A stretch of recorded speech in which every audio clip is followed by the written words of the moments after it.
IAS 2023 solved paper. प्रश्न number है 76।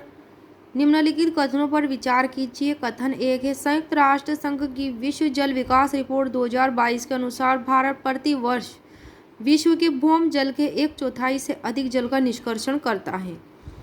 कथन 2 है, भारत को अपने राज्य क्षेत्र में रहने वाली विश्व की लगभग 18% जनसंख्या के पेयजल और स्वच्छता आवश्यकताओं को पूरा करने के लिए प्रतिवर्ष विश्व के भौम जल के 1/4 से अधिक जल का निष्कर्षण करने की जरूरत है।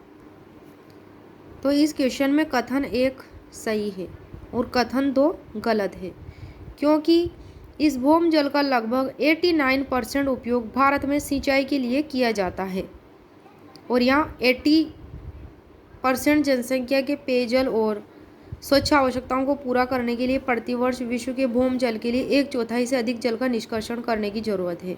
तो यहाँ 1/4 लिखा हुआ है, जबकि कितना होगा 89% उपयोग किया जाता है। नेक्स्ट है क्वेश्चन नंबर 77। निम्नलिखित कथनों पर विचार कीजिए।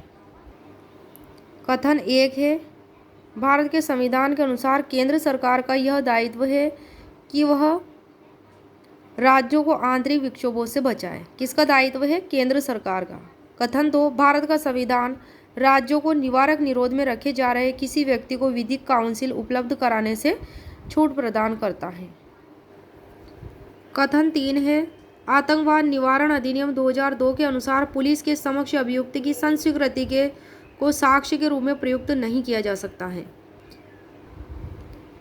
तो इसमें कथन 1 और कथन 2 सही है और कथन 3 जो है रॉन्ग है। तो इसमें क्वेश्चन पूछा गया था कि कितने कथन सही है, तो 2 कथन सही है।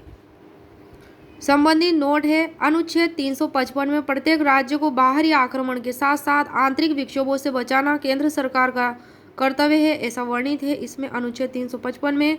और आतंकवाद निवारण अधिनियम 2002 की धारा 32 और साक्ष्य अधिनियम 1872 में दिया गया है। क्या दिया गया है इसमें?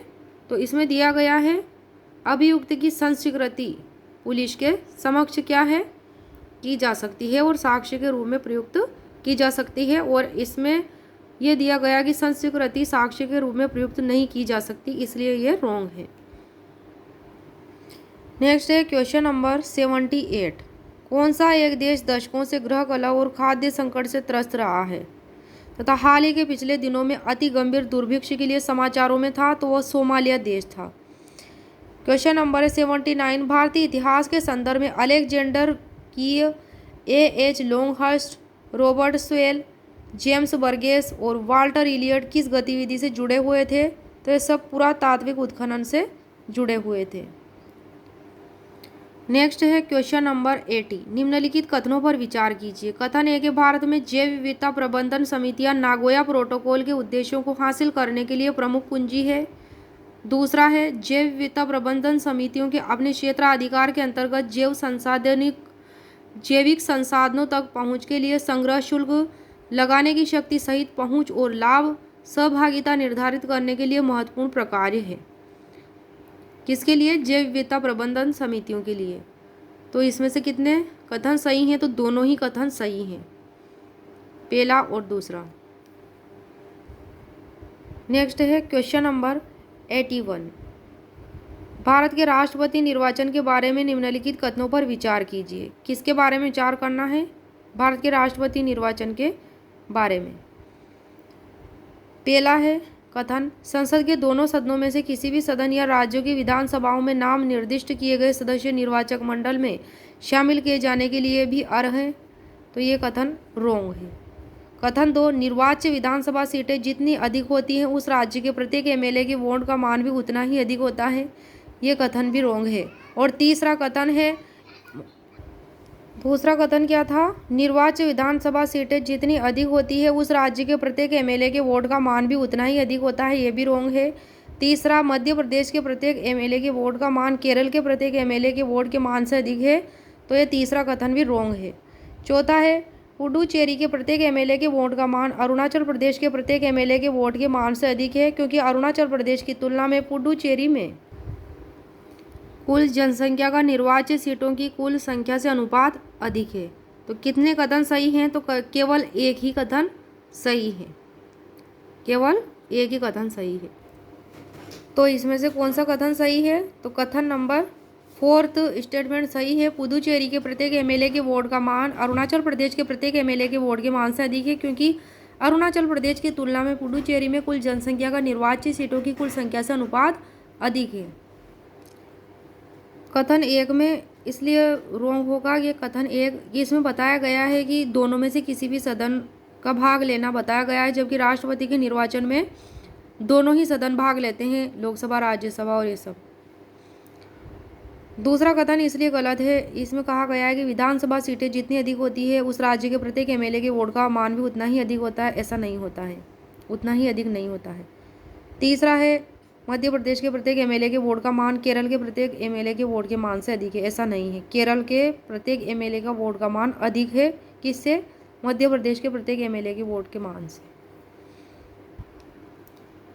यदि जनसंख्या स्थिर है तो उस राज्य के प्रत्येक विधायक के वोट का मूल्य निर्वाचित विधानसभा सीटों की संख्या में वृद्धि के साथ घटता है। यदि जनसंख्या स्थिर है तो राज्य के प्रत्येक विधायक के वोट का मूल्य क्या होता है? निर्वाचित विधानसभा सीटों की संख्या में वृद्धि के साथ साथ घटता है। नेक्स्ट है क्वेश्चन नंबर 82, निम्नलिखित युग्मों पर विचार कीजिए। स्थल और जिसके लिए जाना जाता है वो स्थल। पहला है बेसनगर शिव गुफा मंदिर, नहीं ये रॉन्ग है। दूसरा है भाजा बौद्ध गुफा मंदिर, ये सही है। सीतनवासल जैन गुफा मंदिर बिल्कुल सही है। तो कितने युग्म सही सुमेलित है? तो इसमें केवल 2 ही सही सुमेलित है, दूसरा और तीसरा कथन। बेसनगर भागवत संप्रदाय का केंद्र आ है, यहाँ क्या दिया हुआ है? शिव गुफा मंदिर, जबकि यहाँ भागवत संप्रदाय का केंद्र आ है ये। और बौद्ध जैन और हिंदू मंदिरों के अवशेष भी मिले यहाँ से। हेलियोडोरस नामक एक ग्रीक राजदूत था, उसने 2री शताब्दी ईसा पूर्व में भारत के विदिशा क्षेत्र का दौरा किया था और भगवान वासुदेव के सम्मान में एक गरुड़ ध्वज की स्थापना की थी और भगवत संप्रदाय के अनुयायी बन गया था। कौन? हेलियोडोरस भागवत संप्रदाय के अनुयायी बन गए थे। भाजा गुफाएं कहाँ स्थित है? तो पुणे महाराष्ट्र में स्थित है। सीतनवासल कहाँ स्थित है स्थल? तो ये स्थित है तमिलनाडु के पुदुकोट्टई जिले में स्थित है। तमिलनाडु के पुदुकोट्टई जिले में स्थित है सीतनवासल। नेक्स्ट है क्वेश्चन नंबर 83, निम्नलिखित कथनों पर विचार कीजिए। कथन 1 के 7 अगस्त को राष्ट्रीय हथकरघा दिवस के रूप में घोषित किया गया। कब किया गया? 7 अगस्त को। नेक्स्ट है कथन 2, 1905 में इसी दिन स्वदेशी आंदोलन शुरू किया गया था। इसी दिन मतलब कि 7 अगस्त को। तो कौन सा कथन सही है? कथन 2 कथन 1 की सही व्याख्या है। दोनों ही कथन सही है और कथन 2 सही व्याख्या है कथन 1 की। 7 अगस्त 2015 को प्रधानमंत्री मोदी जी द्वारा उद्घाटन चेन्नई में किया गया था। किसका? हथकरघा दिवस का, राष्ट्रीय हथकरघा दिवस का। नेक्स्ट है क्वेश्चन नंबर 84, भारत की ध्वज संहिता 2002 के अनुसार भारत के राष्ट्रीय ध्वज के बारे में निम्नलिखित कथनों पर विचार कीजिए। कथन 1 है भारत के राष्ट्रीय ध्वज का एक मानक। तो कथन 1 में क्या था? भारत के राष्ट्रीय ध्वज का एक मानक आमाप 600 मिलीमीटर इंटू 400 मिलीमीटर है। ये कथन रॉन्ग है। कथन 2, ध्वज की लंबाई से ऊंचाई चौड़ाई का अनुपात 3:2 होगा। ये कथन सही है। तो कौन सा कथन सही है? तो कथन 1 गलत है और कथन 2 सही है।